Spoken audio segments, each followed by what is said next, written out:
Welcome to the No More Late Fees podcast. I'm Danielle. And I'm Jackie, and we're just two best friends and ex-Blockbuster employees rewatching some of the best and worst movies from the late 90s and early 2000s. This week, we're celebrating my best friend's birthday with the 1997 classic, My Best Friend's Wedding. We couldn't think of a better way to celebrate Danielle turning the big 4-0 and the movie's 25th anniversary. Welcome to the club. Welcome to the club. You might as well take me to Costco to pick out my casket. 1 foot in the grave, y'all. No, we got life to live. We got a podcast to do. There's no picking out caskets. Ring up. You better ring up my backup. Call Gwen. Well, when you had the vid earlier this week, I got a very dramatic phone call saying, I'm sick, bird. I'm dying. You better call Gwen and get her on deck because you're going to need a new co-host. I meant every word. But before we dive in, let's get into some housekeeping. Never going to get it right. Never gonna get it. If I almost started singing that and I can't sing. If you love the podcast and you want to support us, here's a few ways you can. Join our Patreon and become one of our Patreon besties and gain access to, you saw that like back and forth me and Jackie just did. We've got hours of content like that. And you could check it out with stickers, ask me anythings, polls, exclusive content, live Spotify playlists, and more. Just head to patreon.com/no-more-late-fees. And if you love us, but don't have the money to shell out for Patreon, no worries. You can really help us by writing us a review. It helps us gain new listeners and bumps us up into suggested podcasts. Like this review left from Shay 1991, 5 stars. I started listening to this podcast last month and have been enjoying it so far. Danielle and Jackie's dynamic makes each episode fun and engaging. There are a lot of movie podcasts out there, but what I like about this one is their creativity, i.e., they have trailer episodes before releasing main episodes that introduce the guest co-hosts and the movie they will be reviewing. My favorite episodes so far are the ones they did on the Babysitters Club, The Princess Diaries, and She's All That. Check them out on YouTube and Instagram. Thanks, Shay. I love how she plugged us. Like she did all of our handles for us. Gotta love it. Oh, when you said money, all I kept thinking of that TikTok song, My Money Don't Jingle Jingle. Wait. Yeah, I was like, My money don't jingle jingle. It folds. So if you want to be featured and help us grow, head to Apple, Spotify, Podchasers, Good Pods, or your favorite podcast platform and leave us a review.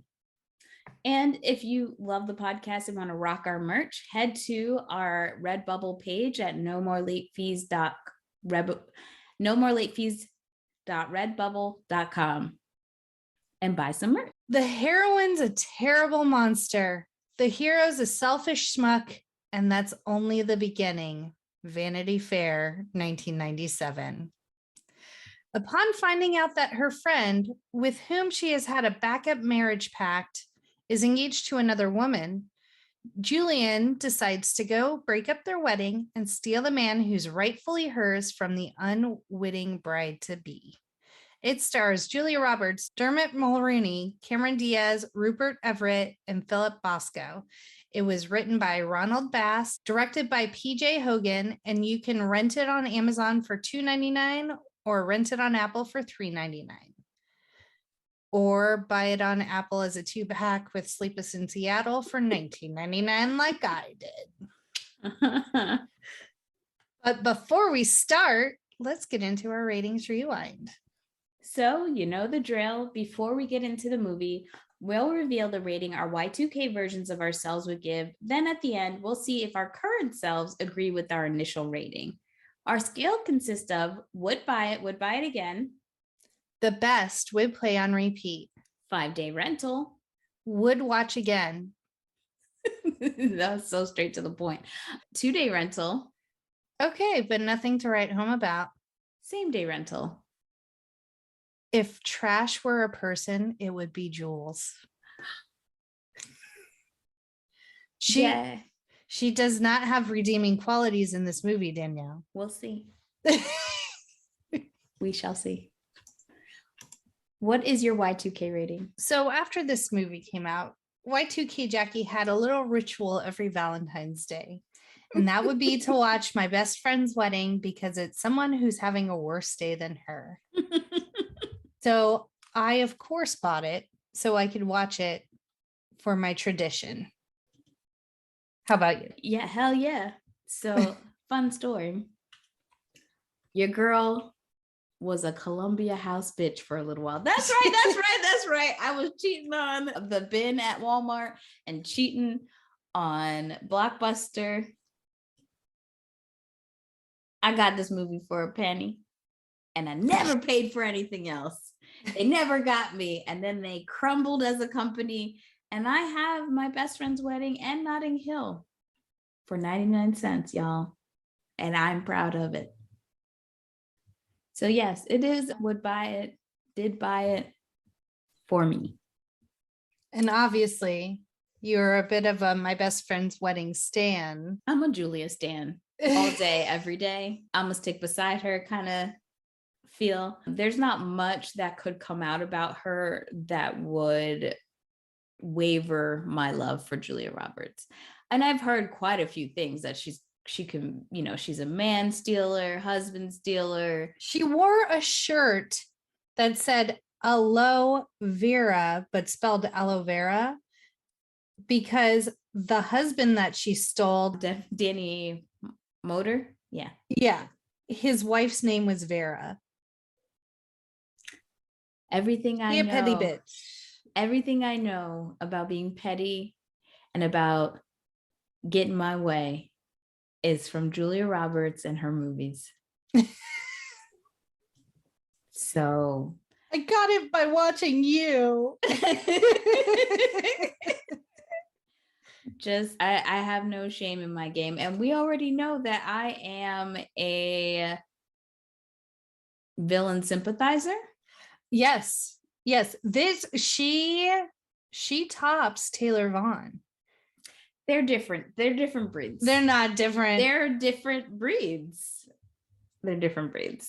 But why I picked this movie, I was having a really hard time picking my birthday movie. If you guys don't know, Jackie and I will, pick a movie for our birthday that just means something to us. I watched this movie quite a bit when it came out in high school. I cried a lot listening to the soundtrack for whatever loser boy I liked at the time. That's how I was feeling with the soundtrack. I was wondering how you had all of these soundtracks, but now the Columbia House explains it. I didn't know. The Columbia House I didn't get till college. Okay. So I had the movie on VHS because Mommy bought it for me, but I bought it on DVD through the Columbia House scandal. So yeah, I really love Julia Roberts, especially around this time period in life. And I love a rom-com. And this was totally different than most rom-coms. She did not get the guy at the end. And I very much related to that. I did not know, however, 16-year-old me or 15-year-old me, I don't know how old I was when this came out, thought, oh, one day I'm gonna find my person. Didn't know, fast forward 40 years, I'd still be in this predicament. So it was quite sad rewatching this movie in a different level. But yeah, I will say, rewatching this movie, I had some new revelations. So Don't get too upset with me saying, oh, I always go for the villain. I have some thoughts. We may be on the same page on a few things. Okay. Well, tell us about the box office. Of course. So the budget for this movie was $38 million and it made $299.3 million worldwide. That's a lot of cheddar. That's a lot. Yeah. The film opened at number 2 at the North American box office, but I was quite surprised as to what movie stood in its way of gaining that top spot. And when we talk about cheese, this was a cheesy one. Of the non-Michael Keaton variety, it's my favorite. Of course it is. Of course it is. That's right. Batman and Robin was the number 1 top spot when this movie came out. So it opened to number 2. Batman and Robin was number 1. And the movie stayed in the top 10 weekly US box office for 6 consecutive weeks. It is listed as one of the 10 biggest films of 1997, both domestically and worldwide.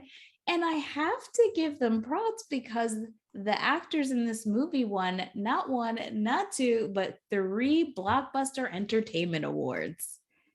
We've got Julia Roberts for favorite actress in a comedy. We have Rupert Everett as favorite supporting actor in a comedy, and Cameron Diaz winning for favorite supporting actress in a comedy. So RIP to the Blockbuster Entertainment Awards. Yeah. They were nominated for like Golden Globes and other things, but like I had to put the important awards on here. So I'm wondering where it ranks of all time box office. I'm not sure, but I know rom-coms. I feel like for the rom-coms, it may be top 10 top grossing, but I'll look it up as we go along and I'll follow back up. I meant to look that up. I'm already on. Oh, okay. I also love that rewatching this movie, it takes place, it was fully shot in Chicago. You could do like a tour in Chicago of all the different places that they shot this movie. And when I originally saw this movie, I had never been to Chicago. And now that I've been, it makes it even more fun to watch the movie because I'm like, oh, I've been there. Oh, I know where that is. It wasn't in the top 15. Maybe I was wrong. Yeah. Made a shit ton of money for not being in the top 15, but. Yeah, but we've had quite a few rom-coms that have just like been really successful with gross. Like I think we talked about this. The Breakup did really well, surprisingly, and I had no idea it made as much money as it did. Because remember when I was looking at that list of all the top grossing like rom-com leads and how Jennifer Aniston was in like the top 4, and I was like, how the fuck did she get there? No hate to her, but she beat like people I was not thinking she would beat, and it's because of movies like The Breakup that were a ton of money. Let's talk about casting really quick, because when you look at this cast, I can't imagine anybody else in some of these roles. And for a lot of us, this was an introduction to Cameron Diaz, unless you saw The Mask, but this was her introduction into the rom-com, genre. And as we know, she is one of the rom-com queens. Yep. And Julia Roberts actually handpicked Cameron Diaz to play Kimmy, as well as Mulroney. Yeah. So she handpicked both of them, but there were a lot of people in the running to be in their roles. Drew Barrymore was actually one of who she read for the role of Kimmy, but she lost out to Cameron Diaz, and we all know they end up they're like really good friends in real life. Yeah, co-starred together in Charlie's Angels and Full Throttle. Callista Flockhart said that she turned on the role of Kimberly. Laura Dern, and just thinking of those actresses, I still couldn't imagine. Maybe Callista Flockhart, because I think of like how babyface she looked when she was in Birdcage. But Laura Dern, but I don't think she could bring the Kimmy energy that No. Cameron brought. So I will say Julia, Cameron, and Rupert, perfect. Right. I don't know what was going on with the chemistry with Dermot. It could have been more. Like, it wasn't bad. Yeah. But it could have been There was no La Passion. But you know what? I feel like if it was the kind of chemistry she had with George Clooney or even Hugh Grant, then we would even have a harder time. But not even between her and him. I think that was fine. And that's what made it okay. Between him and Kimmy, there was a disconnect. Yeah. I needed more passion or like more from them. Yeah. But I wonder if it's from the perspective, like we're really looking at this, like the whole movie's lens is almost from Julianne's perspective, and it could make sense to her that I don't see it. I don't see it. This ain't no problem. Well, I didn't see it either. So I was like, but do you really love her? Because it doesn't seem like. We're going to get into it, girl. We're going to get into it. But there was also one more person rumored to have that was offered the role of Julianne, and that was Sarah Jessica Parker. There's and I call it a rumor because PJ Hogan, he said, yeah, there's a story going around that like other Sarah Jessica Parker was originally offered the role of Julianne and couldn't take it due to Sex in the City.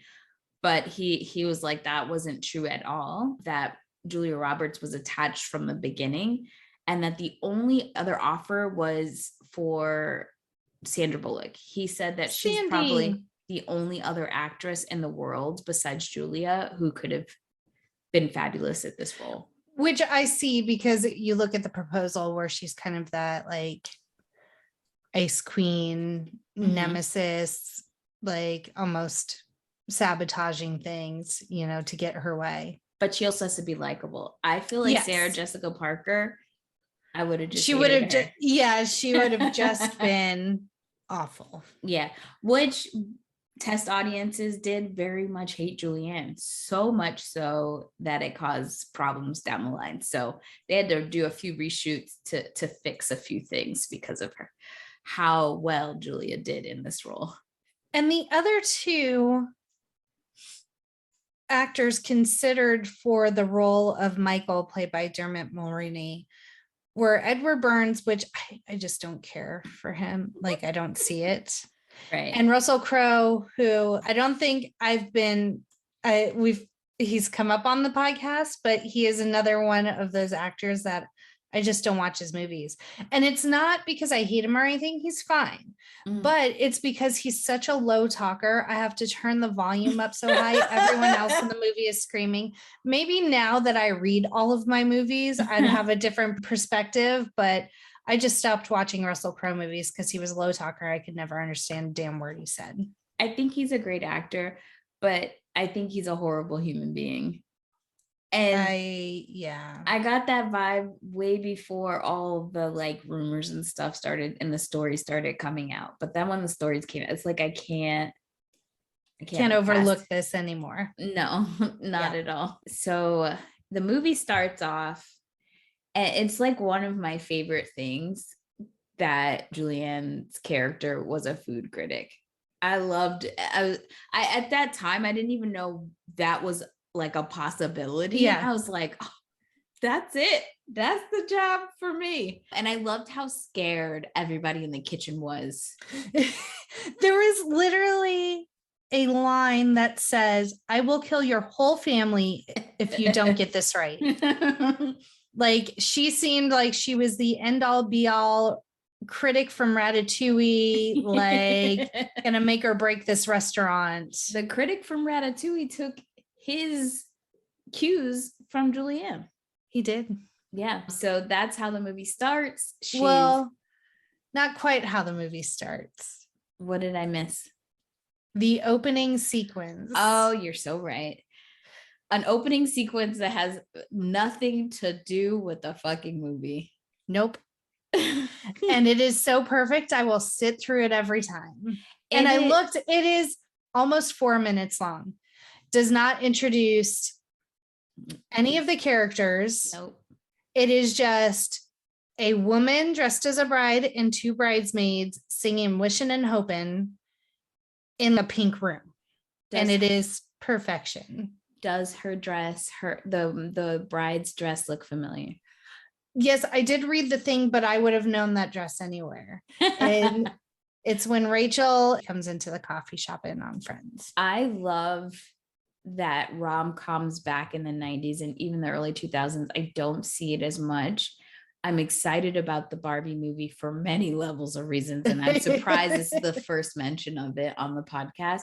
But I miss the days of pastels. That's one of the reasons why this first scene speaks to my eyes, because of the pastels and the pinks, and it's just so pretty. And it reminds me a little bit of the old Hollywood musicals. It's very reminiscent of Marilyn Monroe. Yes.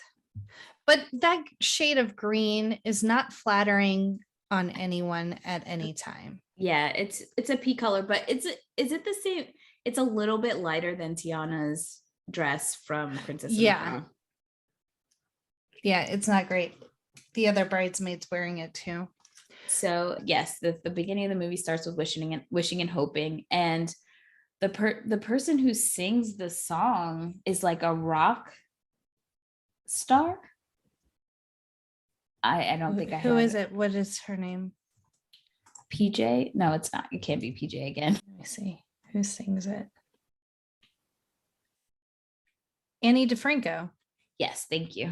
Yeah, and originally it was set that she was supposed to be the person lip singing, and she made a joke like, I have blue spiky hair right now, but it just timing didn't work out. But I thought that was kind of cool. But yes, back to the beginning of the movie, I suppose. Julianne is tasting food at a restaurant and everyone's scared shitless. Her current best friend, her adult best friend, I don't even know what to call it, her new best friend, her editor played by Rupert Everett, is sitting across from her, and she actually gives a nice review so everyone's not pissing their pants. It's inventive and confident is what she writes in her review. And I believe this is the movie that spurned, like, I didn't have many friends that were members of the gay community. Mm-hmm. But like one look at this character as like, I need a friend like that. And now I have many that are just sassy and happy and will break into random song for you. And I love it. I had a friend like this in high school, but he wasn't out yet. And then he stopped being friends with me later, which was sad. And by the way, it's the end of the month, but we would be remiss if we didn't wish all of our friends in the LGBTQ community a very happy Pride Month. We love you. We will always be allies for you. And so happy Pride. Yes. And if you have problems with this movie, 100% understand, because it is one of the movies that, especially in the 90s, set off the gay best friend trope.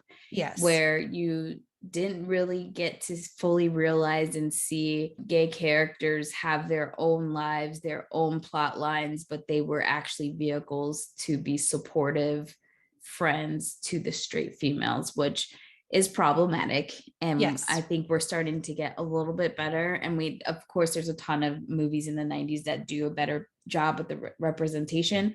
But the shout out I'd love to give to Rupert Everett is that at that time, he was fully out and he wasn't hiding, and he was proud, and he played both gay and straight roles in his career, especially at that time. But he was, I thought, a really great representation of just being proud of who he was. Yeah, absolutely. So she calls her answering machine while she's at the restaurant, and Michael has called and left a message and says, I'm in Chicago. Please call me back. It's urgent. 4 a.m., whatever.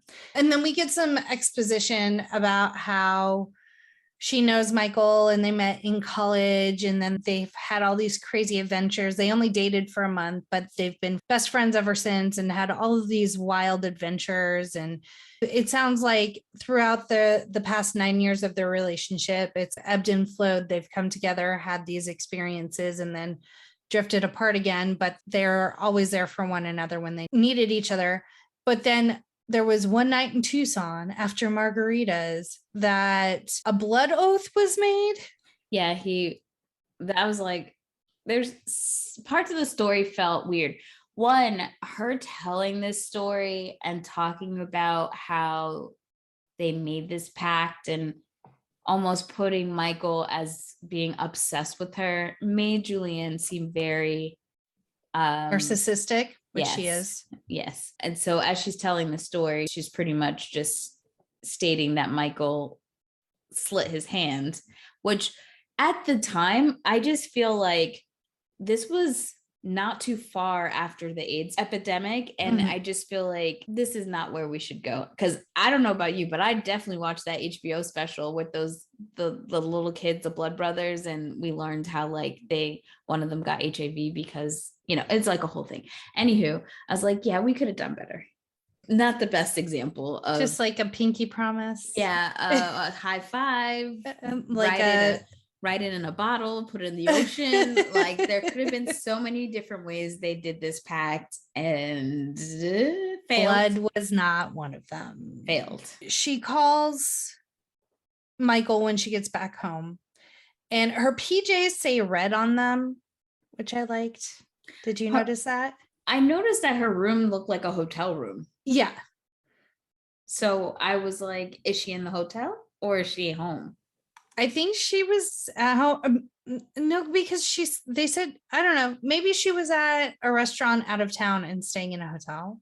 No, but her answering machine was there. Yeah, I know. I'm not saying that she was in a hotel, but it gave hotel vibes and it didn't feel nothing in that room felt personal at all. Like, which I love in movies when you see a character's space, it gives you a glimpse of who they are. Because her clothing very much told us who she was. Yeah. Like the no nonsense slacks and like oversized coats and vests and things like that. She didn't really care about being overly feminine. It is more about comfort and ease for her. She was the cool girl. She was in muted tones, grays.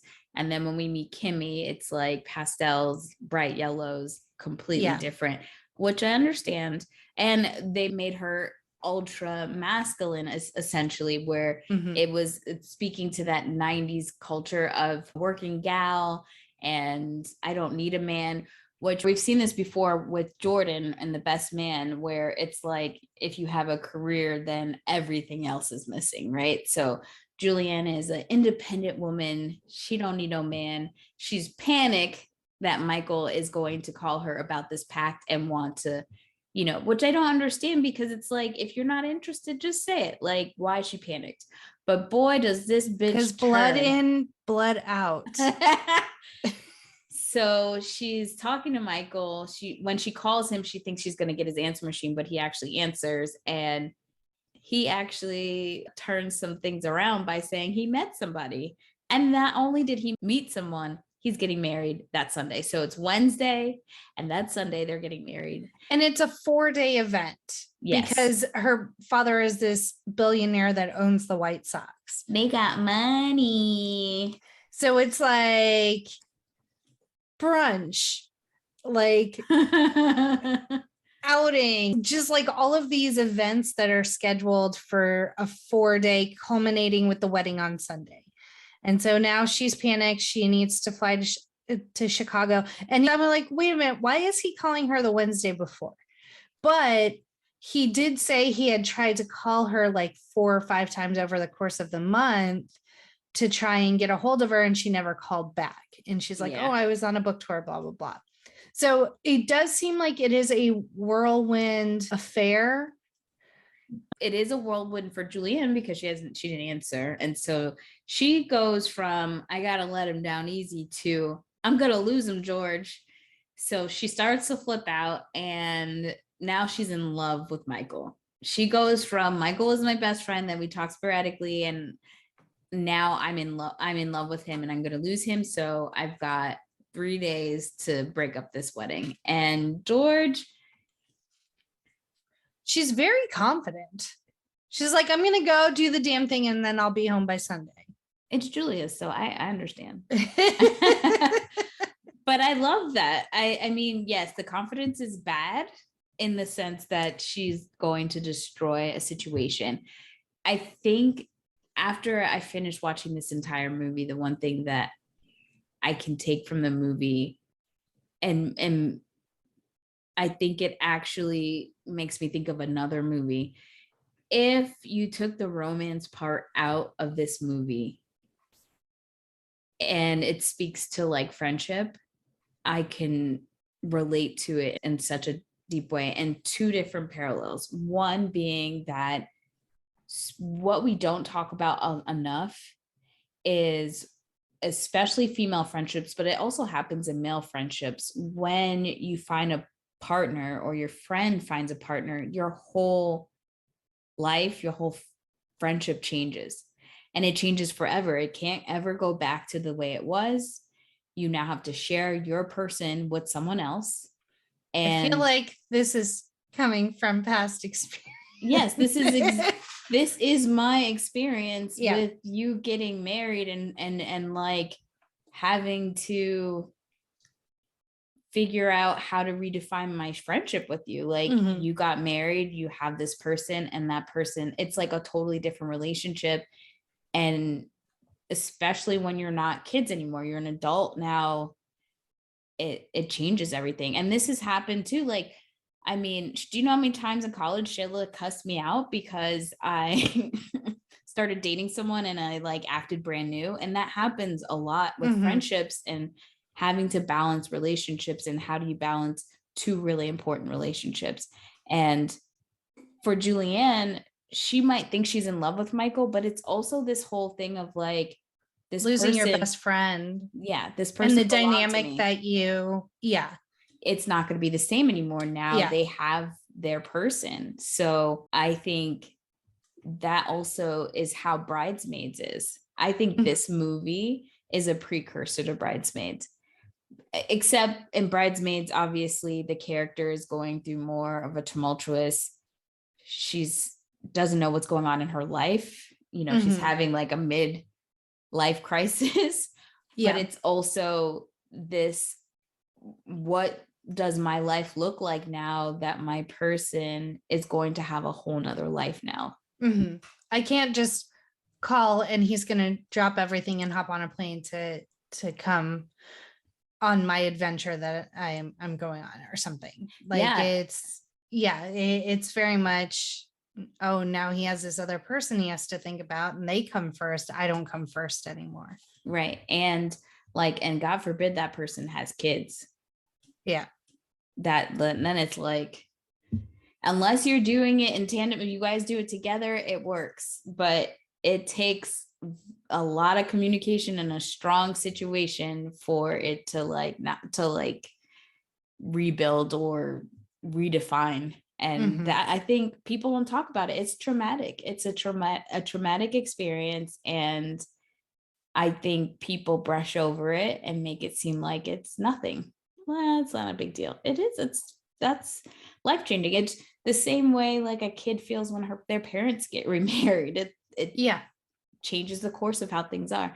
So when I look at it from that skew, from that view, I mean, I can have empathy for Julianne.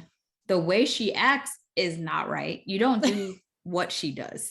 You do not do what she does. So the thing about this is that she doesn't do like one thing and then is like, oh, I fucked up. She just keeps fucking up upon fucking up. And I'm like, at a certain point, I can't forgive you anymore for just like going through some mental health shit in an unhealthy way. Like at some point you need to grow up and be like, oh, okay, he loves her. I have to accept it. I have to support him. And that brings me to my second point of how I saw the movie in two lenses. Michael is not Julianne's best friend at all. At all. Because if he was, she would never, ever do the things that she does. Yeah. And that also speaks to just her not being a fully grown, realized person. She's selfish. She's got issues. She needs therapy. But also Michael is not her best friend. No. They have a good time when they're together. Yes, they get along. But her real best friend is George. Yes. And I think this movie is an ode to when you really love someone and they're acting a fucking fool. And George is the voice of reason. Like throughout the whole thing, he's like, this isn't going to work out well. Don't lie. And then she lies and says George is her fiance. And he is so fucking over the top with it because he's like, no, fuck you. Now you've like entrapped me into this shit show that you've mastered, like created for yourself. No. He gives her a hard time, but he is loyal. Very, very loyal to her. And I think when you're really friends with someone, you can see how Michael has Julianne on a pedestal. He doesn't know her real shit, her low points and high points. Like he doesn't see insecurities, none of it. So that's how I know they're not real friends. But with George, she is free to be her crazy self. And he gives her enough leash to be like, okay, you go be crazy. But he pulls her in. He always tells her the truth. He always tells her when she's not doing right. And he's not afraid to do so. They have an honesty in their relationship that he can be truthful with her, but also he's not judging her, which is important. She's a narcissist, but he never judges her. And he accepts her for who she is. And he's there to pick up the pieces when she falls. Yeah. And that is what ride or die. Yeah. So we traveled to Chicago, and as Jules puts it, she has 4 days to break up a wedding and steal the girl's fella. Her Southern accent does come out in this movie. It does. And I'm just like, are you from New York? Are you a transplant from New York? Something ain't added up because sometimes you sound in real South, Julia. I don't think she's a New Yorker. Okay. She just ended up there. Yeah. Fair enough. And Julia Roberts did say that it was nice that the character's name was Jules because that's her nickname. So it was easy to fall into that character and answer to it. So now we're in Chicago. We're in the airport. It's pre 9/11. So you're allowed to walk to the gate to meet whoever's getting off that plane. And so there's a couple of points I want to address in this scene. The number one is she just throws her shit on the ground and runs away from it to say hi to him. Someone's going to snatch her bags. Julia has Karen energy in this movie. She does a lot of it. Yep. So that was one thing I was like, you never leave your bags unattended at the airport. But this is pre 9/11. I know even then I know, but still like just someone stealing your purse. Now you can't fly home because you don't have ID. Rich people problems. So speaking of rich people problems, here comes Kimmy pushing one of the like luggage carts for her teeny tiny purse. She maybe thinks Julianne has a lot of luggage, but those things aren't cheap. Those carts. Yeah. I've never in my life. Well, you wouldn't push it to the gate. You would just have it down in baggage claim. She needed a prop for this scene. I think if she just walked by herself, she looked way too much of a badass bitch. Just saying. In her bright colors. She looks like sunshine, literally. Yeah. And although her hair was all like leaning towards mullet. Just like had a toe in.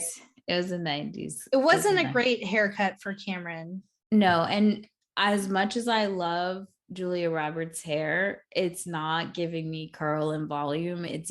There's moments where it's just kind of like stringy, you need a weird. brush. Like it's you need some product. So Kimmy is very excited. She's never had a sister before. She loves Jules instantly because Michael loves Jules. He's told her all about Jules. So excited. By the way, will you be my maid of honor? okay. So in girl world, if you went into this movie back in the day and thought Kimmy was naive and like really dumb, she was not. Kimmy was living that boarding school life. She's been fucking with girls way above Julianne and her nonsense. But what she was playing, and don't think her mother that we see later on didn't have a seat with her and say, okay, how are we going to fix this bitch? Yeah. Because when I originally saw this movie for many times when I was younger, not knowing what I know now, I was just like, Kimmy, get your head in the game. But Kimmy's head was always in the game. She knew exactly what she was going to do. She had a plan way before Julianne got there. And she said, I'm going to kill this bitch with kindness and sugar sweetness. And keep my enemies close. Exactly. So to me, it makes no sense how I would have done something similar. She would have never been my maid of honor, but all my bitches would have been with me at the airport. I'll tell you that. My husband would have said, hey, Julianne, here's blah, blah, blah. And then it would have been me and the girls and Julianne the whole fucking weekend. She would not see Michael. She would not see Michael. She would ask where Michael is. There was a lot of alone time or time that I felt Kimmy and Michael should have been spending together. Yeah. Where Jules is like, hey guys, what we all doing today? Like Jules just kept inserting herself, which I mean, that was her goal. Yeah. But yeah, Kimmy didn't say, nah, we're good. You don't have to come to this. Yeah. But that's where her youngness and naiveness was there a bit. But I think she definitely had a strategy. And she does say it at the end when they have a confrontation that she was keeping her enemies closer. But I just thought it was odd. She didn't have any real girlfriends to be like, we're keeping a watchful eye on this Julianne. Yeah, because her only other bridesmaids were her two debutante cousins from Nashville, who are Arlene from True Blood and Rachel Griffith, who was on 6 Feet Under, is what I know her. Well, what I know her from is one of my favorite movies, which is Muriel's Wedding, who PJ, the director of this movie, directed right before. And when I tell you, the man loves a wedding. Yes. He does love a wedding. And he loves a sing-along. Because there were so many moments. Like, I had forgotten, obviously, the opening scene and then the scene at the restaurant. I'm like, oh yeah, they're sing-alongs. But then we get Michael singing on the boat. Yes. Then we get the karaoke. Boys sucking helium singing. Yes. We get karaoke. Yes. And then at the end, we get the cousin singing The Way You Look Tonight. Yes. At the wedding. Like, there are so many characters, not bands, singing in this movie. Like, I was like, there is a whole lot of singing for this not to be a musical. Yeah.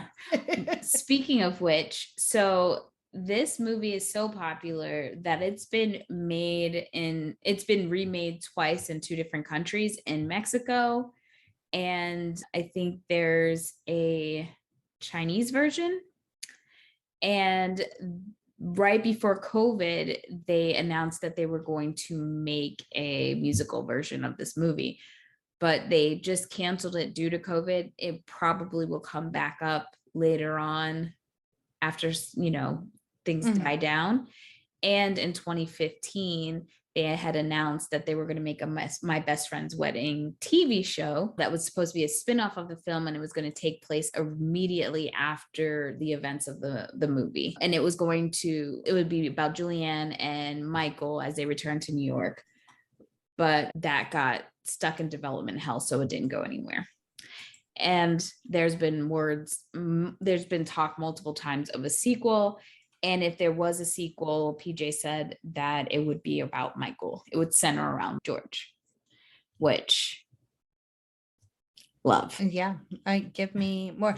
And I will say, I don't hate why can't I say his name? Dermot Mulroney. He's in one of my favorite wedding movies, The Wedding Date. And I think he's fabulous in that. I just didn't see it with him and Kimmy. He needed a Deborah or a Julia. It's the red hair. Maybe. He needed a little fire. Honestly, I didn't care either way. I don't think I ever had an attachment to his character, but now that I rewatched it, all I could say is that he's 100% a fuckboy. The 1990s, my very favorite decade, especially for music.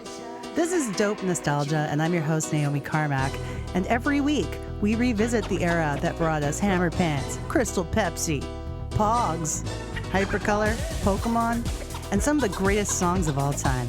On Dope Nostalgia, not only do I have episodes where I talk about the big artists of the 90s with friends, but sometimes those big artists come on the show. Past guests include Naughty by Nature, George Lamond, Alana Miles, Color Me Bad, Biff Naked, Ed the Sock, Shakespeare's Sister, Two Unlimited, The Funky Bunch, Technotronic, Rosala, Tara Kemp, Mr. Big, Honeymoon Suite, Right Said Fred, and so many more. You can always leave us a voicemail and tell us what you think, and we'll play it on the show. 780-851-8785. Dope Nostalgia, a podcast made for 90s kids like me. You can find us on Spotify, Apple Music, Podbean, Stitcher, and wherever podcasts are served.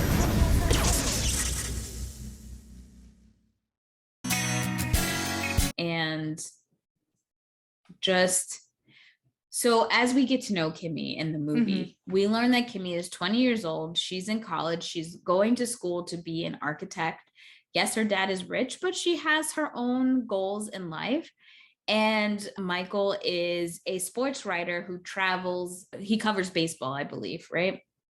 Yes. Yeah. So he's constantly following around, as they're in training and all that other stuff. As the teams move around, he's moving around. And he and Kimmy have come to a conclusion that after they get married, they're not going to have a honeymoon. They're going to follow Michael to whatever games he's going to. And Kimmy's not going back to school. And Michael is 100% okay with this. She is only a year away from graduating. And Michael is okay with Kimmy. Not only okay, like he guilt trips her when her dad offers him, like, of course, Jules orchestrates the whole thing, but daddy offers him like a cush, like PR job at the White Sox. He'd still be doing something with baseball. Right. And writing. And he would just not be traveling. And Kimmy would be able to finish school. And he like is so pissed. And like, we talked about this and you were okay. And like, Kimmy does just cave because she loves him so much that she's constantly apologizing for shit she should not be apologizing for. But this is a prime example of when older men, because he's 28, date young girls. Because she's 20. We don't know shit at 20. Yeah. So yeah, she's willing to bend over backwards and do whatever. She has not even scratched the surface of her womanhood at all yet. And why are you swimming around in a college pool, Michael? And he's not covering major league. No, it's all the farm teams, because they mentioned like San Antonio and Sacramento. I'm like, there are no major league baseball teams there. Like, so you're having your cake and you're eating it too. You're living your best single life, traveling around, doing whatever. Oh, and now I'm just gonna wife up, but I'm just gonna bring her along. Yeah. And continue my life. It was very misogynistic. I was surprised that I never noticed that when I watched this movie so many times. Yeah. And Julianne, she plays that like a fiddle. She plays them like a fiddle, learning that, Kimmy's giving this up, and she pokes holes in everything that she possibly can. Yeah. So I think where we are now is Jules is kind of voluntold that she's going to be maid of honor. And so they go to the dress fitting. There's a little bit of physical comedy. Jules like rips the dress. I watched some behind the scenes footage, and there is a blooper where on the first take, when Julia is supposed to just step down from the pedestal and rip the dress in the thigh, because the dress is so tight, she like trips and falls, but it's like this staggered, like 3 or 4 like point fall. And she does it so gracefully. Afterwards, she's just like, Cameron's talking about how it was hilarious. No, everyone can stop laughing. And Julie's like, I'm just glad I didn't hurt myself, because it was so tight. It was like she was bound. So it was like, she stepped down, fell down to her knees, like started falling forward. It was just like this very weird, graceful, awkward fall. I always obsessed with her bridesmaid's gown, and her color was the same lavender color the bridesmaid dress I wore to my mom's wedding.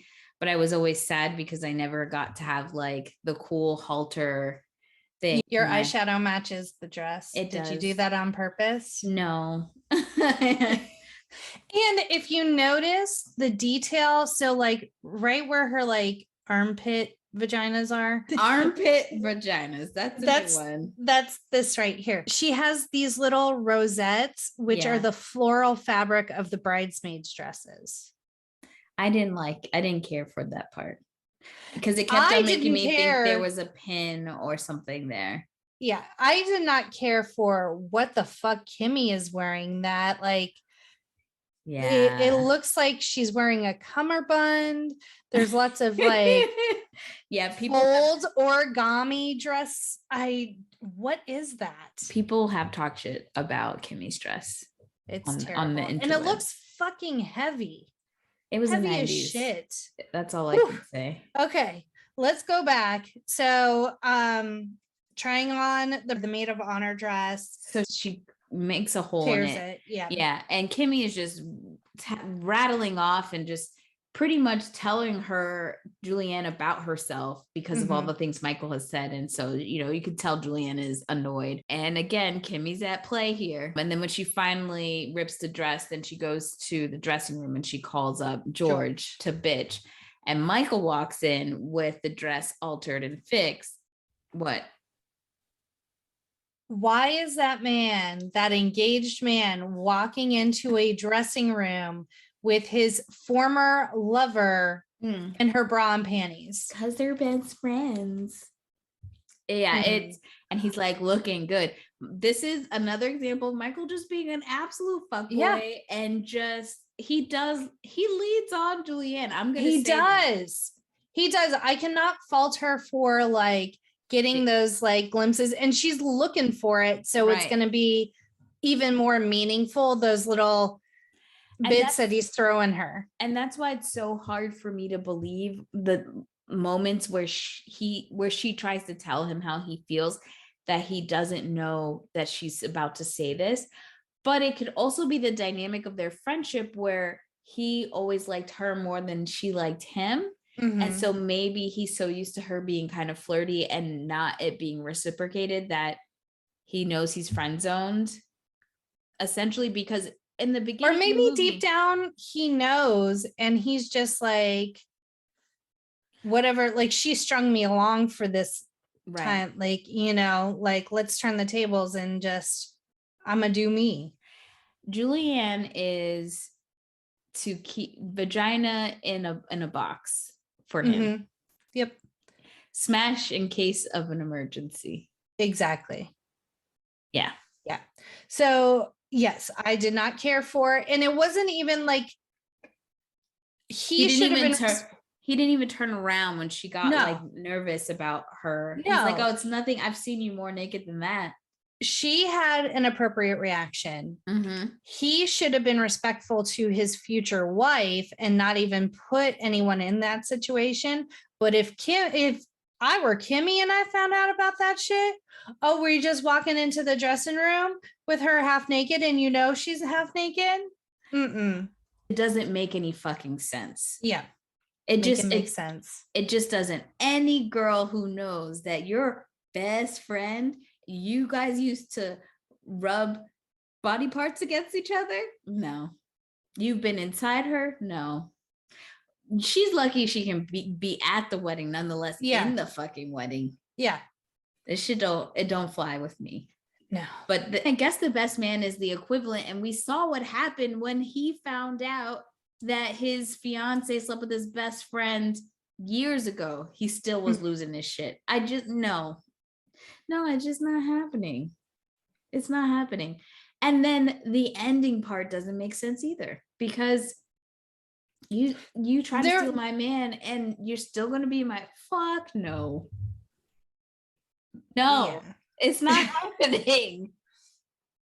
So now we're in the hotel getting ready for, I guess, a cocktail hour, a lunch. There's a lot of meals in this movie. So they get in the elevator and Kimmy pulls the emergency stop. Apparently Jules is claustrophobic, starts to immediately have a panic attack while Kimmy's rambling. She has this throwaway line where she can't sing. She's terrified of it. More rambles. Finally, and the culmination is essentially, I was trying to figure out how to approach this because you've always been the one for him.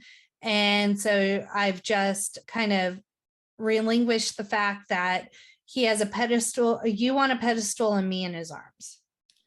There's no, okay. Woman to woman? I ain't never admitting that shit to no fucking woman. And secondly, to know your second place, you know your second all place? The ways. Yeah. No. And she tells Jules, you win. No. Never. No. It makes no sense. So they get the elevator started again, and then like Jules does more like comedic, like pratfalls. She runs out of the elevator and hits a waiter and is now on the floor. This is where we meet the debutante bridesmaids. They know what's up. I don't like that they call them sluts pretty much every chance they get in this movie. Yeah, that's not cool. But they seem like the coolest people there. Yeah. I mean, one licked the penis ice sculpture at the brunch. Yeah. So they do say, like, you could tell they were like, Jules, look into my eyes. We know that. We know what's going on. Right. 100. Yeah. We know. So now we're at the baseball game. They're in the box because the dad owns the Yeah. This is my favorite line. This is the part where my favorite line. I've got moves you've never seen before. It's way more country than that, Danielle. I know, but I've got moves you've never seen. I'm a different Julianne. There's a scene, like, obviously you could tell that she knows the family and his dad, his brother. She meets Kimmy's dad, and then later on there's a scene with Michael and Julianne talking, and she just seems she reeks of desperation in this scene, where she's pretty much, where he describes what it's like to be with Kimmy and how she will hug him and not pull away. And I think it's so relatable, because so many women, especially as we get older, we've been burned, we've been hurt, and then it makes it harder for us to be that open, that vulnerable. I will never be as open and vulnerable as I was when I was 20, and I just was like in love and just completely open and not overthinking everything as I do. Like, ain't nobody gonna come hurt me no more. You know, like, it's not gonna happen. And so he's telling Julianne this story about how Kimmy will let him hug her for as long as he wants and does not pull away, while Julianne did not do that. And so she asked, like, did I pull away?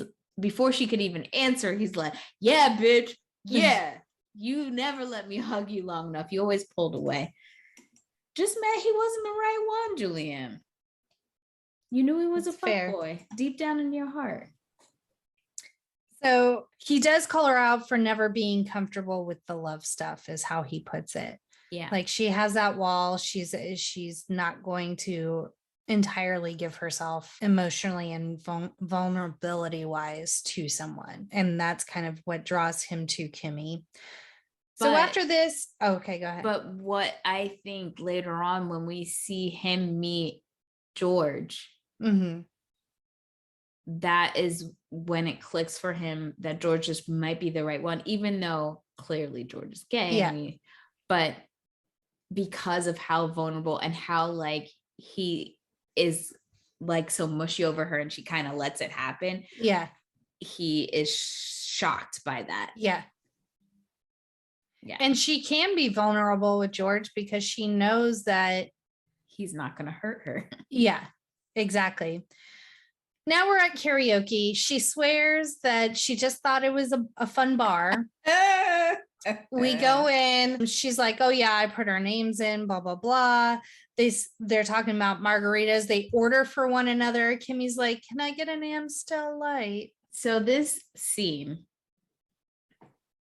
it doesn't just relate to like them having chemistry. Everyone can relate to this at some point where they have been around two friends or two people who have a bunch of inside jokes and you're literally third wheeling it. You said like this. Yeah. I've done that with you. When I meet some of your friends, I'm like, yeah, hello. Yeah. But like, it just depends because people don't do it on purpose. They just, they have their inside jokes. I'm sure we've done it to people unknowingly or not. Ken just sat in the corner for a week while we just talked about nonsense. Poor Ken. Remember that when we were recording Drive Me Crazy and he came in very quietly and just sat on the couch in the dark until you were done? Yes. Yeah, poor Ken. Yes, Ken is a victim of us doing that all the time. Yeah, and you roll with it because like if you love someone enough, then you just eventually you'll get there with their other friends too, where you have that comfort level. It may not be all the inside jokes and stuff, but like you can talk about things and relate. It's just coming into such a strong bond where you're kind of the outsider. This happens when you and Heather are doing a movie you guys like. And that moment in that's what happens. Yeah. I'm like, hello? Are we going to recite every line of this movie today? We've been really good so far. It's not Heather, it's you. Heather doesn't do it as much. You get really excited. I do get really excited. There's just certain movies that just tickle me so. I know. So Kimmy's like, I don't want to sing. No, please. And Kim, let's rewind a second. And so during this interaction, when they're talking about Florence and having such a great time, Kimmy's trying to be part of the conversation. Yeah, she's been to Florence. Yes, she and has. No one is listening to her. No, but and then Julianne finally is being an asshole. Yeah. And she's just like, well, why don't you take Kimmy to Florence? Type thing. Like, there's no need to be rude. She does it because she sees that when Kimmy tells her that they're not going on a honeymoon, that's like her in. And so when she says that, she's like, you should take Kimmy for your honeymoon. That's right. And then he's like, oh, well, she's like, yeah, I heard your little travel plans. And she's like, Kimmy, when are you going back to school? And this is when she finds out Kimmy is not going back to school. And it's just like, even in that moment, I feel like Julianne's like, girl, damn. Yeah. Yeah. Like Julianne in this situation is not wrong. No. Calling him out on his bullshit. That's like what a real friend does. Like, hey, you're kind of being a dick right now. And this is her future that you're fucking up. And he's not hearing any of it. But then like, back to our regularly scheduled fucking up of Kimmy. She doesn't want to sing. And Jules is like, oh, no, we're not going to make her sing. Grabs the microphone and is like, and now for Kimmy. And like shoves the microphone in her face. And it is god awful. And Cameron Diaz actually sang, and she was genuinely terrified. And the director let her think she would be lip syncing, and then they got her to sing live. That shit was horrible. I'm not gonna even lie. That bitch can't even carry a tune. Sorry for. I relate. I just don't give a fuck. Facts. I get that.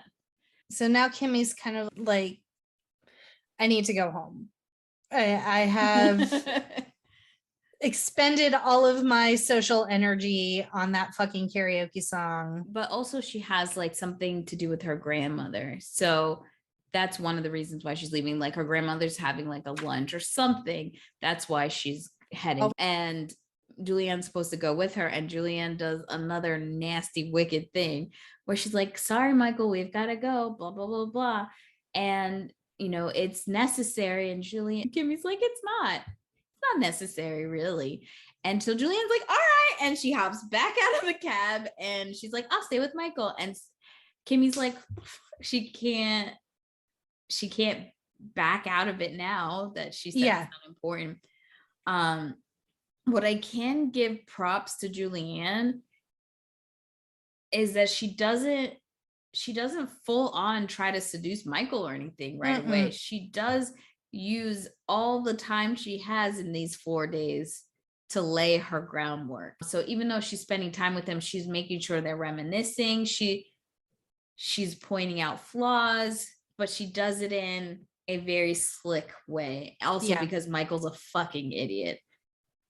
There's a lot of gaslighting that happens throughout this movie. Yes. Yeah. They've grabbed some food. They're sitting on the steps of the train because in Chicago, their train stations are above. So they're sitting on the stairs and they're eating and shooting the breeze. I forgot what they were talking about, though. Let me see. I think it was about Michael's job. And she's kind of calling him out about like, this is not a grown-up's job. This is like a job you get straight out of college.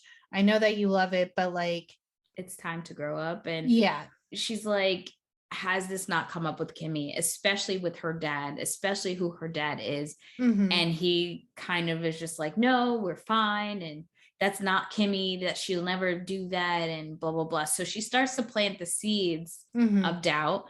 And he's like, that's not Kimmy. And then she makes it so that it is Kimmy down the line. Yeah. And then I don't know if we see them go back to the hotel, but I think we see the next day, right? Well, I'm trying to figure out, I guess there's another scene with the three of them because her dad does offer him the job. And now he's pissed because he's told Julianne, like, Kim would never do that to me, blah, blah, blah. He says, this was our plan. This is what we decided. And he's like arguing with her. And she's trying to say, like, I would like to stay in school and not have to drop out. But that happens way later. That's when they go to dinner. Julianne's in a black outfit. Her hair is up. That's like the next day. Yeah, that's the next scene I have. Well, it can't be because Julianne has to plot and scheme with Kimmy first to get her dad to tell her dad to ask her dad for the favor of saying that she wants Michael to stay home and they work as like a co-conspirator. And then they go to dinner and she sets it up. So it's a different night. Okay. I don't know. I think the next day is when she sets it up with Kimmy. Like, during the day, they're having tea, and then that night is when they go for dinner. Yeah. And they spring it on him. And Kimmy keeps looking at Julianne like for approval, for backup. And the way he loses it in this scene is like so just out of pocket. It shows a lot about who he is. He literally tells her, forgive me for screwing up your plans. And he also says, now it seems like I'm the misogynist. So he knows he is. Yeah. Yeah. Trash. Yeah. And Julianne is. She is like, this is a really good opportunity, which it is. Yeah. Like, she's not wrong in this. Kimmy is not wrong in this. Yeah, the nepotism is real, but you're also moving up in your career. You're not going anywhere with this job. You're not. So yeah, he gets really mad, but then, Kimmy does stick up for herself. But as soon as Michael gets up to like walk out, she caves. She doesn't just cave. That bitch was almost on her fucking knees, grabbing his legs like, I can't let you go. Yeah. And this actually takes Julianne back a bit, because I think in her mind, she was looking at Kimmy as the reaction she thought Kimmy was going to have were going to be reactions she would have, or a grown-ass woman would have. Not Kimmy is not. Please don't leave me. So she's just like, what the fuck? So they get back, they work things out. And so when Juliana goes back to her hotel, she must have called. She called George. George is he's at dinner at his home with friends. And she leaves this crazy ass, she's yelling on his voice message. And he's like, oh God. And he has to fly out to save her fucking ass, because she's spiraling. So he flies to Chicago. He's afraid of flying, but he still comes. Her room is trashed because she is eating chocolates and drinking her mini bar out of house and home. I love when he walks in and says, what a hideous room. And so she does say, does say it's so hard because I want to hate Kimmy. And if I wasn't here to hate her, I would adore her because she is perfect without being annoying. Yeah. And not in an annoying way, in a vulnerable and endearing way. And so this shit's hard.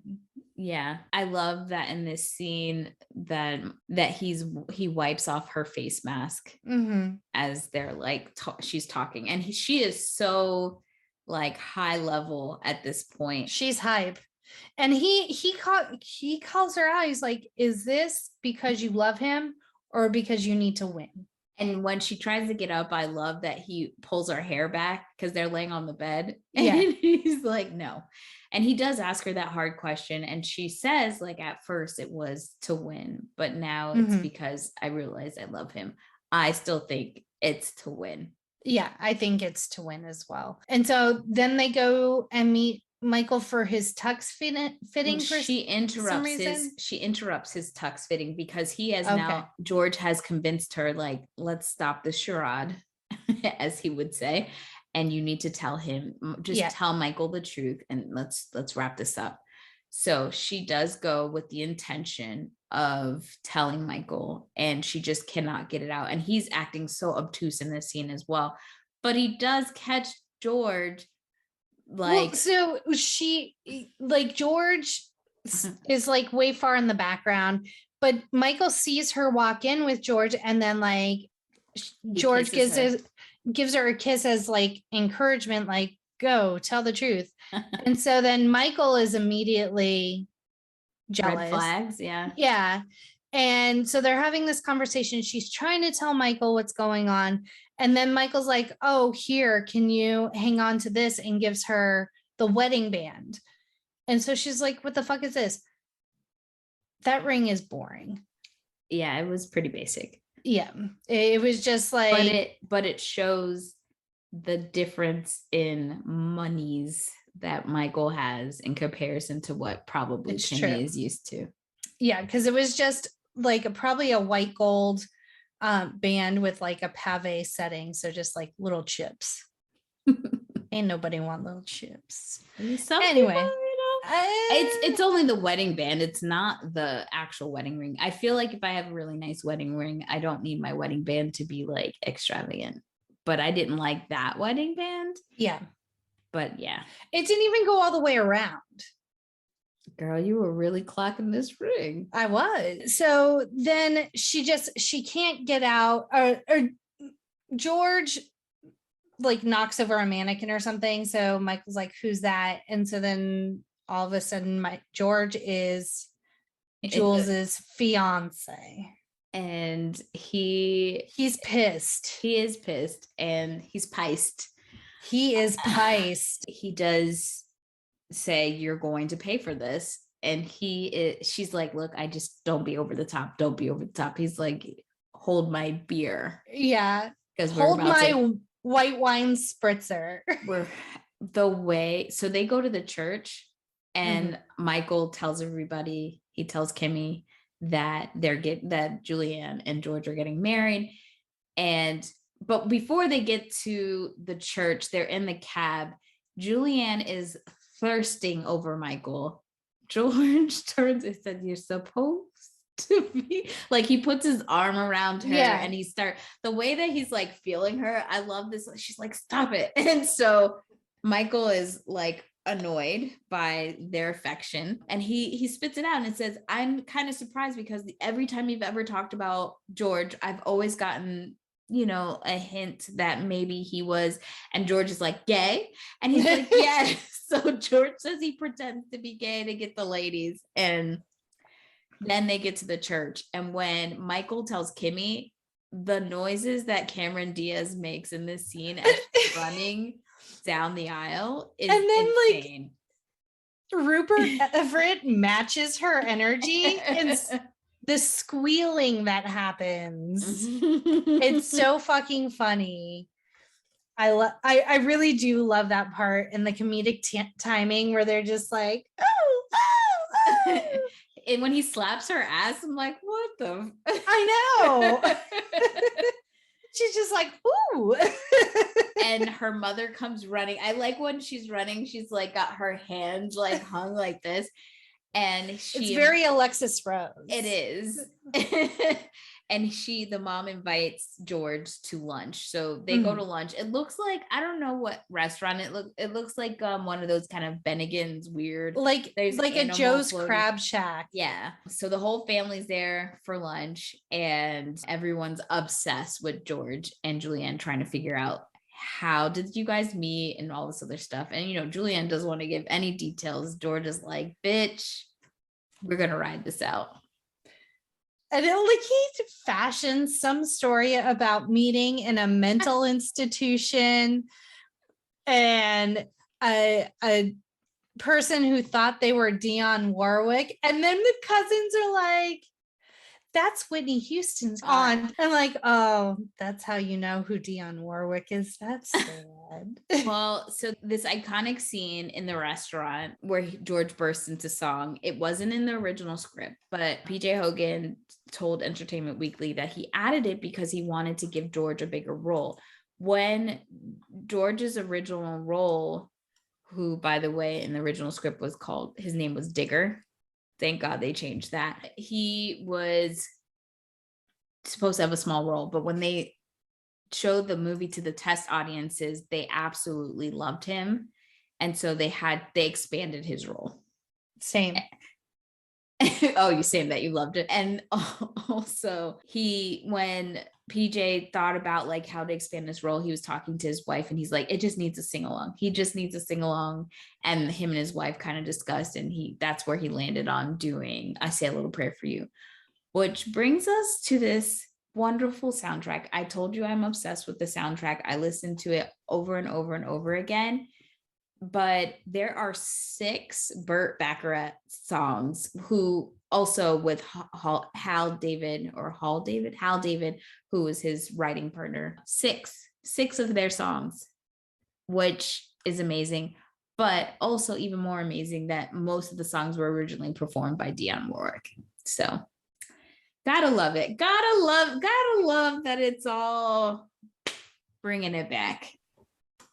So in this scene, George starts out speaking the first lines of the song. So he's like, when I wake up, before I put on my makeup, I say a little prayer for you.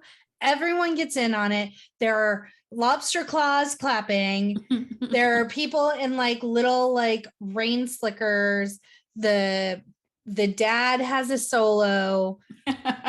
Who is right? TR Polk from Camp Nowhere. We just had a very Danielle Jackie moment where we didn't have to say many words to get there. Yes. So yes, my favorite part of the whole movie. I love it so much. It was a cover for the soundtrack by Diana King and made it to the US Billboard Hot 100. It was a smashing success. And internationally too. Like it made them, I think, #1 in Australia, maybe. Like wow. Many others. Yeah, gotta love it. It's a great album. I listened to it a lot. This scene, I love it. I just want at an event, we just spontaneously break out in song. Although my family does that a lot, just sitting in the family room. Facts. So yeah. And I sing a lot on this podcast for some reason. Even though I don't have a good voice, I do appreciate nobody sending in complaints. Thank you. Same. Yes. We are aware. Yes. But it's our podcast and we'll see if we want to. It's my party and I'll sing if I want to. Sing if I want to.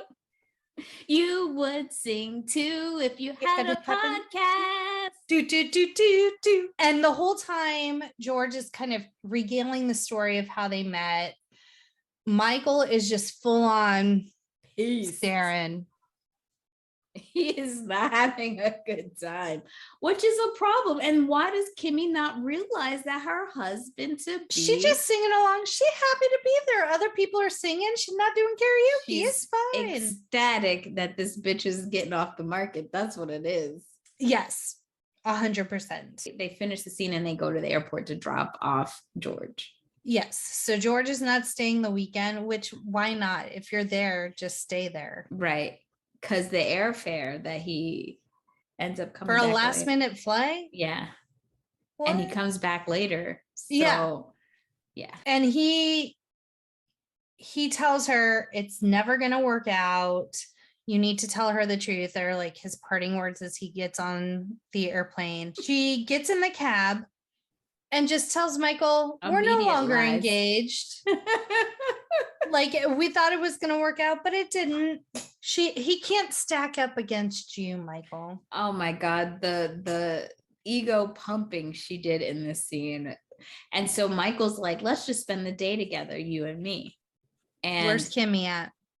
Kimmy's doing bride stuff and she's not watching her man. She's not, but they go on one of the boat tours in Chicago and they talk about their time going to Venice.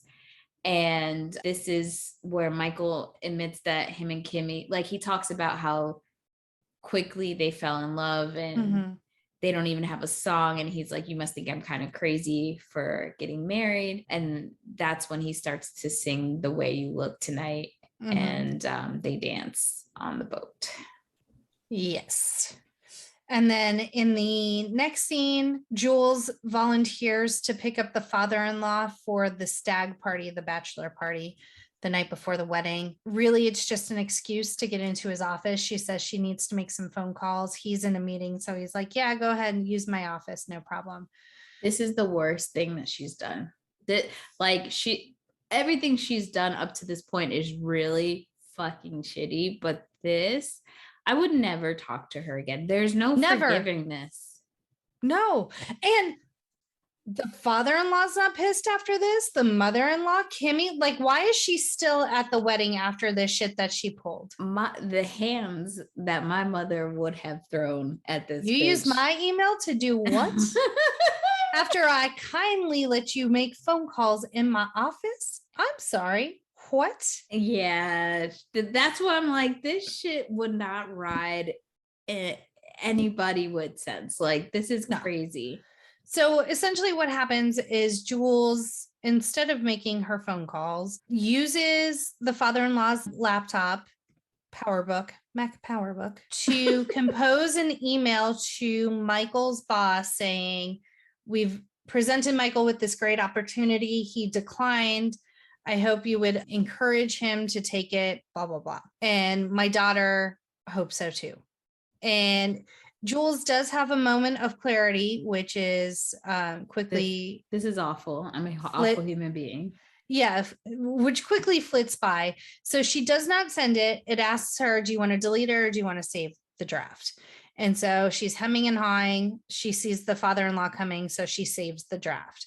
So as they're leaving, like, Jules is out of earshot, but the father-in-law is talking to his secretary, and he's like kind of giving her instructions for wrapping up the day.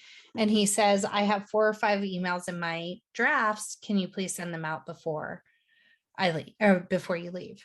And so the next scene, it's weird because the next scene is immediately Jules panicking. It's nighttime. They're trying to get back into the office. She has made up this story about how she left really important because she wanted Michael to just see the draft on the father-in-law's. It was like her last ditch effort. Mm-hmm. So she just wanted him to see the draft, not actually send it. But they couldn't get in. They got the wrong keys. And so Julianne is freaking out because this is her linchpin in her plan. Yeah. And they get back to the hotel and Michael gets a fax from the front desk and finds out from his boss that his father-in-law has sent this email, and he sends him the email and he loses his shit, tells Julianne to go sit in the hallway because he calls Kimmy and they are going at it. And she is really panicked at this point and feels really bad. And this whole scene, this reminds me just how disgusting the 90s were about smoking. It's almost like, I know Margot paid you for this scene. It's ridiculous. Yeah. And then to counteract it, you do a whole scene about smoking. Paul Giamatti just shows up randomly. He shot this came out right after Private Parts. Yeah. Which was kind of his breakout role. Yeah. Prior to that, he had small roles. So I'm wondering if this was actually shot before Private Parts. It just happened to come out after. I would imagine so. And so they're smoking it. The whole scene is a throwaway scene, to be honest. But I feel like, to counteract the fact that they just did a pro-smoking commercial in this movie, Michael, it's like, I want you to stop doing this shit. You're gonna kill yourself pretty much. And me, as the reigning president of Student Tobacco Reform Initiative Knowledge for Eternity, I support Michael's stop smoking initiative. Yes. Yeah. Yeah. Can never let y'all forget. So the next day, she's like, do you want to stay? He's like, no, I just want to be alone. He leaves. So she goes to bed, and Kimmy denied the whole thing, obviously, because she didn't fucking do it. Right. And so Julianne. So this is also the part where she has to confess that she tried on the basic wedding band and she couldn't get it off. This fucking scene. How is this PG-13? It shouldn't be, because there's actually a very rare instance where the word fuck is used in a sexual context in a PG-13 film. Usually that is an automatic R rating. Julia pulled some strings, man. Yeah, well, that was the scene where they were asking George why he was there, and she was like, to fuck me. That's what I will say that threw me off. I was like, oh, okay. So yeah, Michael, to get the wedding band of his future bride off of Jules's finger, his whole sticks her finger in his mouth all the way and like pulls it off with his teeth. And her face, the faces she makes in this scene, this whole scene was a lot. And I cannot believe I've brushed by it so many times over the years seeing it. But that tells me my brain wasn't dirty yet. You weren't fully formed. I wasn't. I was just a baby. So now it's the next day. Someone's pounding on her door. She's getting up. Then they slip a note under their door, and it's essentially a note from Michael saying that he's going to the brunch to confront Kimmy because she hasn't told anyone that the wedding's called off yet. Do you notice in this scene, as she's going to to the house, that she has two pairs of sunglasses, one on her head and one on her face? This viewing, no, but I have noticed that in the past. Yeah. That's how much of a rush she was in. But it disappears after a few scenes. So I just think it's a mistake. Fair. So she's going through the garden trying to find Michael. He sees her walk by, so he gets up and goes over. And she's like, have you changed your mind? He's like, no, it's over. I came to confront Kimmy.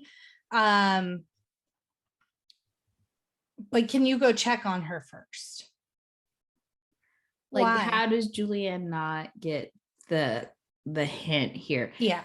These scenes just proceed pretty much Julianne going back and forth like a fucking tennis ball between Kimmy and Michael. Pretty much she's just playing telephone. Yeah, they pretty much are saying they love each other. They still want to get married. And this is heart-wrenching for her, but she tells them. She tells them, instead of going back and forth and telling them more lies, she tells them the truth. It starts finally sinking in, like, this shit is not going to happen. She does give a really, really weird food analogy where Kimmy is creme brulee and Jules is Jello. And Kimmy can never be Jello. That line, I remember fully. And she's like, I can be Jello. You can never be Jello.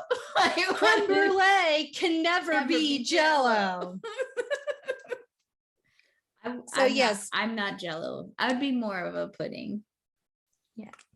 My little pudding pop. And then this is where we get the boys singing Helium because they are blowing up 1 million balloons in the tennis court. So we see Christopher Matheson, who plays Michael's younger brother from Malcolm in the Middle, the oldest brother. Also, the guy who's on that show, Power, that I believe that's him in his younger form. And I was like surprised because I never remembered seeing him, probably because I never saw him in anything else.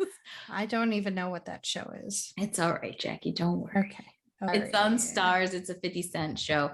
I will admit I never really watch it. But I don't have Stars, so that's my excuse. You would. Okay. So Michael, after this back and forth, and like Kimmy still loves him, he still loves Kimmy. He decides he's going to marry her anyway. And Jules at that point is at her wit's end. She doesn't know what else to do. So she just confesses. She confesses that she loves him. She says, choose me, marry me, let me make you happy. And then she kisses him. This scene, if you're a Grey's Anatomy fan, this is the Meredith scene in the first season, I believe, where she's like, love me, marry me, choose me. This is that fucking scene. Yeah. Shonda, what should you be doing? Shonda does pull from a lot from pop culture, so I'm totally okay with it. So Kimmy sees Julianne kissing Michael. She takes off. Michael runs after her. Julianne runs after him, steals a bread truck, and leaves the bread truck because when she goes to find Kimmy, she takes a cab. Yeah. Poor man. Cornucopia Baking is missing their bread truck. I was looking at all that bread and I was like, damn, son. I think I even spotted a chocolate croissant. Croissant. I can't say it. Fuck it. I'm not French, people. Leave me alone. You weren't Spanish last time. You're not French this time. Whatever. Which Kai Bobby did call out your Spanish. They did. They said, if we could please get Danielle speaking more Spanish so flawlessly on the episodes, that would be great. Thanks, Kai. By the way, he's a champion. By the way, Yes.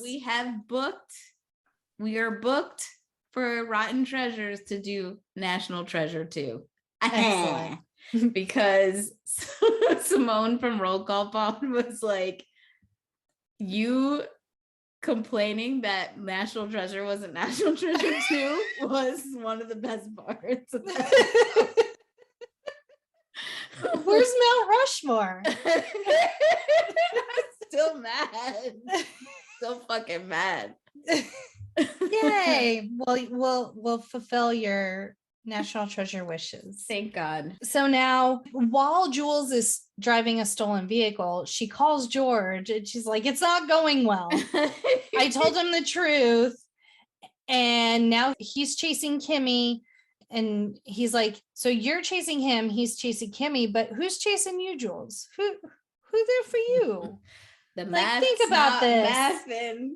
So she follows them to the train station, loses Michael in the crowd, and is like walking dejected back to the stolen bread truck, it seems. And he's sitting in the waiting area, just completely defeated, because he was sure that Kimmy was going to go there because that's where he proposed to her. He's not going to go back to the place where your love was, where you declare that you love me and that you wanted to marry me. I'm going to go to a place that makes me feel safe because you have fucking pissed me off. Yes. So she confesses to writing the email, comes clean about everything finally. And so he's pissed, but also flattered because she loved him enough to do that.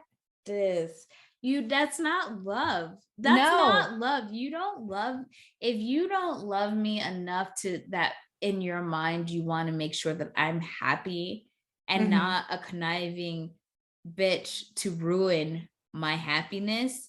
That is not love. And this is another example. Michael ain't shit at all. And that is why I'm okay that he was not a charismatic, chemistry-ridden male lead. Not that I don't like the actor. I'm glad, because what the fuck? So a couple of things in this scene. She says, I'm the bad guy, which totally gives me the, am I the drama vibes? Yes, Julian, you are the drama. You are 100% the drama. And then they go into this thing. She's like, I'm worse than pond scum. I'm the fungus that lives on pond scum. And then he comes back with like this whole list of like pus and other things. And so then he thanks her for loving him that much. God, and then she says, except it makes me fungus. Which the delivery on that, I love. At this part of the movie, this part is when Julianne should have been done. Because you go get the girl, I'm gonna go home. Yeah, because there's no way. But of course, they split up. They're going to go find Kimmy. Julianne finds Kimmy because when she calls the house, one of the cousins tells her that somebody called and said they spotted Kimmy at the box at the baseball stadium. And so Julianne heads over to go find Kimmy. Kimmy is in the bathroom, and there's this whole scene where she confronts Kimmy, and Kimmy pushes her and yells at her and calls her out for her shit. Julianne calls her out for saying, bitch, I know you knew what was up. Yeah. And Kimmy was like, all I wanted was for us to get along, and you have been trying to steal my man. And so she says she's sorry. She knows that what she's done is wrong, and pretty much, but he doesn't love me. Mm-hmm. So it's like, you're only really apologizing because Michael doesn't want you. Yeah, Michael chose Kimmy. And when she says, you need to go walk down the aisle and marry the man we love. Bitch. Marry the man of our dreams. That's what it is. Is God this a damn it. sister wives situation now? That's what it's Are we feeling.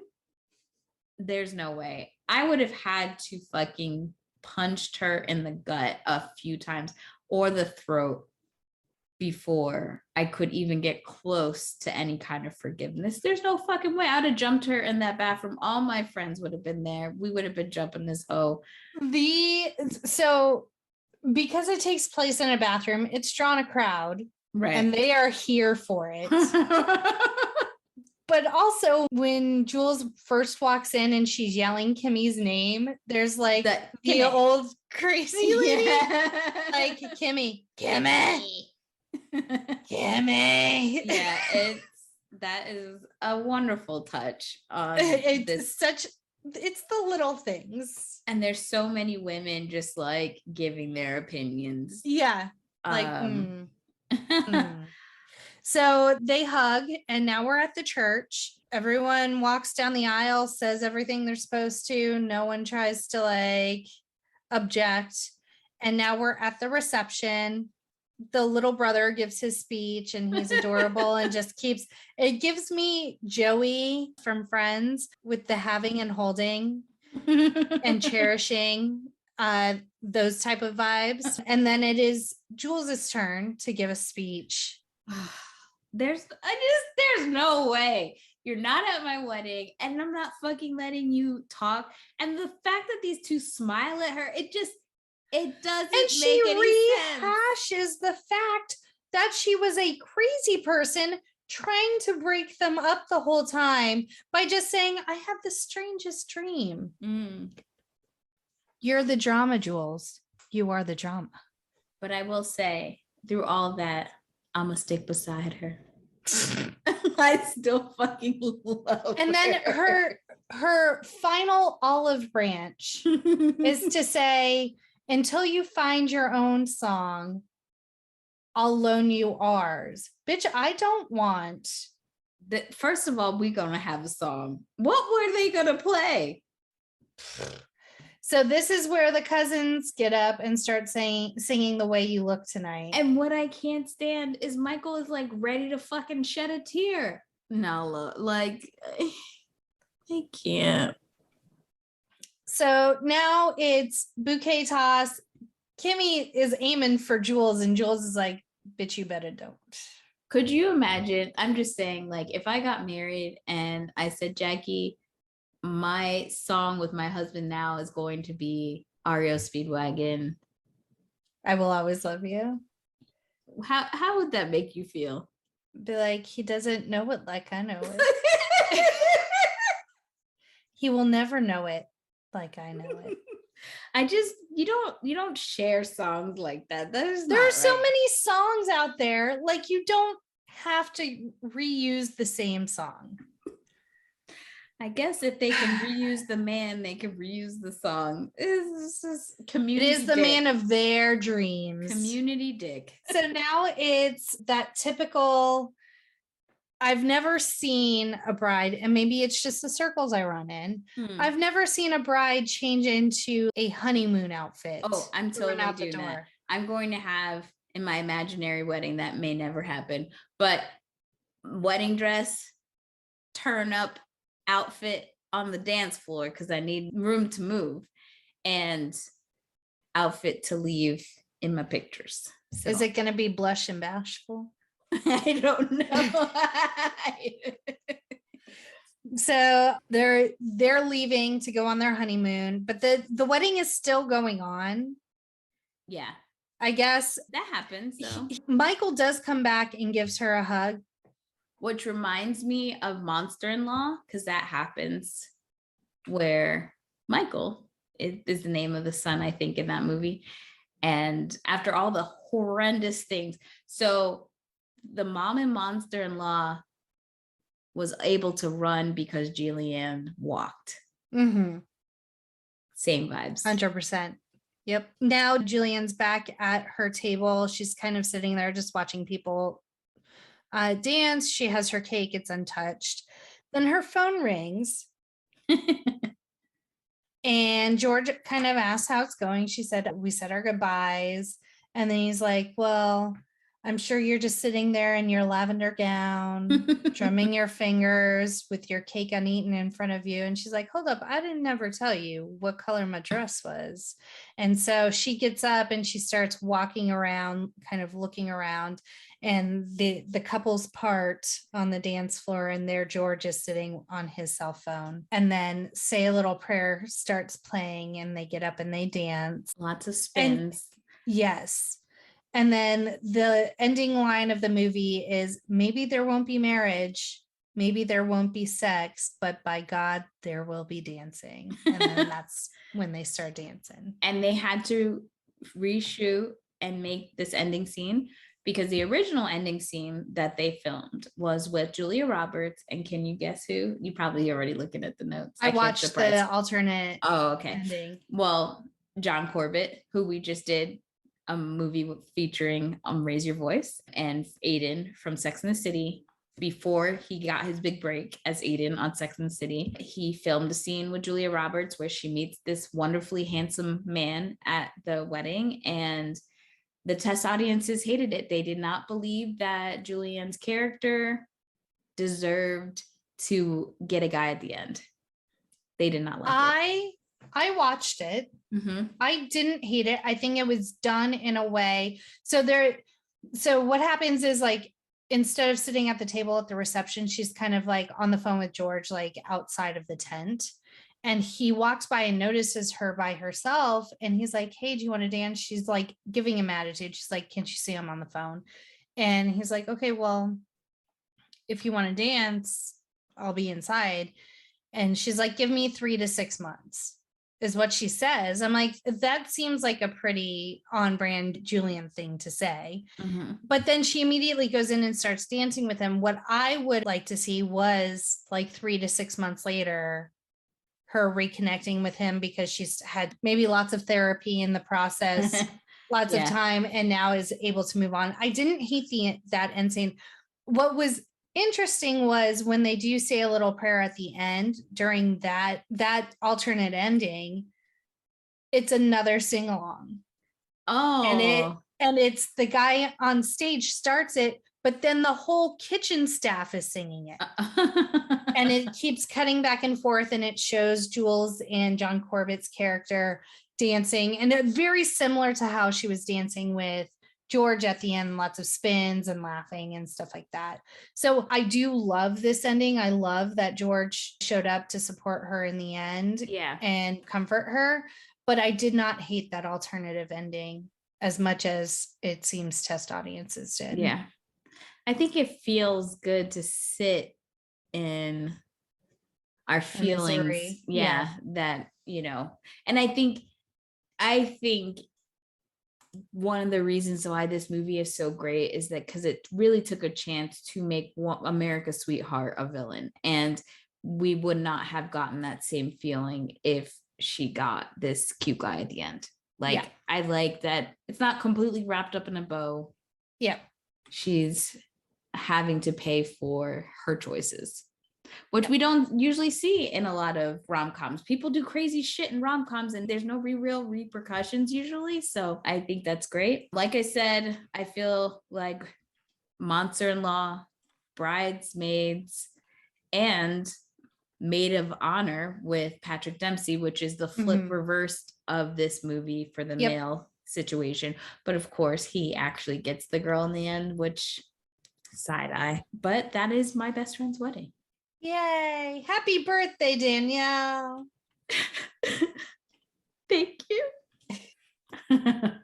So what little factoids did we miss? When I said that they had to reshoot this scene, the reason that they even brought George back was to try to make Julianne's character even more likable, because again, test audiences hated this bitch. And Robert had a pixie cut at this point, but I think that's it. I think we covered everything. If you guys have any hot takes on My Best Friend's Wedding or this episode, if you have advice for me being 40, go ahead, hit us up on social. Instagram, Facebook, TikTok, Twitter, YouTube at No More Late Fees. Jackie, what is your current day rating? So, I mean, technically I did buy it again, and I'll be rewatching it because Ken came in towards the end. And when she was confessing about the letter is when he came in and he's like, I don't think I've ever seen this movie. Ooh. So we'll be rewatching it. So I will put it as a would buy it because I did buy it, but rewatchability, it's probably around a 2-day rental. Okay. Would buy again for me. I've been waiting to watch it again because it is one of those movies that I watched a lot or have in the background. And I've been holding off since we started the podcast. So I haven't been able to watch it essentially for a year and a half. So yeah, definitely would buy again. I don't care how bad the movie is. If Julia's in it, You're watching it. I'm watching it. Well, if you have similar opinions to Danielle's, or if you don't, hit us up at the Quick Drop 909-601 and MLF 909-601-6653. Leave us a message. You can also twat us at the Twitter or leave a voice message at Anchor FM. Feedback, suggest future movies, what you liked or disliked, corrections, blockbuster video stories, favorite moments, and you could be featured on a future episode. And join us next week as we continue our 4th of July tradition of a Will Smith movie with Men in Black. Here come the Men in Black. And as always, be kind and rewind.